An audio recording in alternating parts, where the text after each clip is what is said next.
Welcome back to BetaShares Explains ETFs. Lesson 5, how to choose and compare ETFs.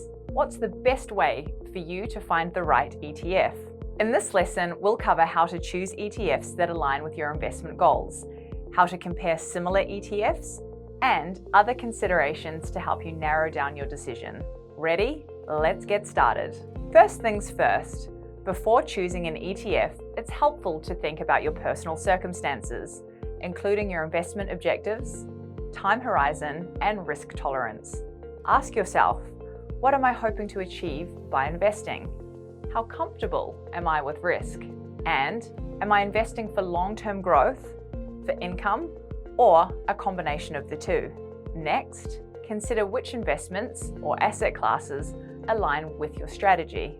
If you're seeking growth, there are ETFs offering exposure to assets like Australian and international equities or shares. If you're seeking income, there are fixed income ETFs or ETFs that invest in high-yielding equities. If ethics or sustainability is important to you, there are ethical ETFs to consider. You may also consider diversified ETFs, which take care of asset allocation for you. Whatever your investment goals, ETFs can help.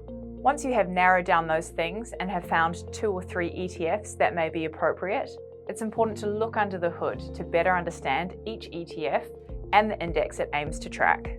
For example, 2 ETFs may have similar names and be focused on the same sector, but could have completely different holdings. Some questions to ask include, what is the ETF's investment objective? Is it a passive or actively managed strategy? If the ETF tracks an index, what is the index methodology? That is, does it invest in each holding based on market capitalization, split everything equally, or take another construction approach? What are the risks associated with the ETF? For example, the ASX 200 index is weighted according to the size of the companies that make up that index. Any ETF that aims to track the index will be heavily weighted towards financial and resource sectors, concentrations that may not suit all investors. Fortunately, there are hundreds of ETFs available with exposure to different kinds of investments to help you achieve your unique objectives.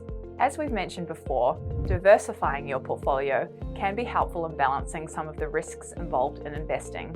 That's why it's important to be mindful of ETF overlap, which occurs when you're invested in too many similar ETFs.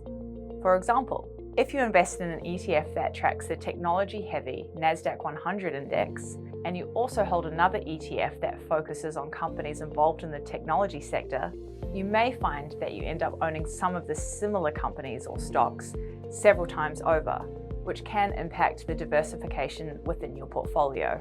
To avoid this, compare the top holdings, sectors, and regional exposure of the ETFs you're considering.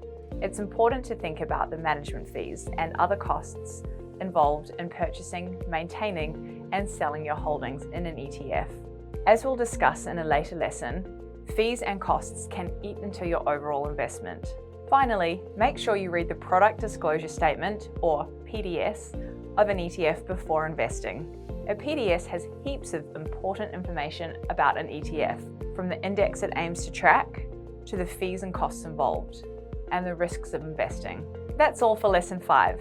To recap, we discussed how to choose ETFs that align with your investment goals, how to compare similar ETFs, and some key factors to consider when making your decisions.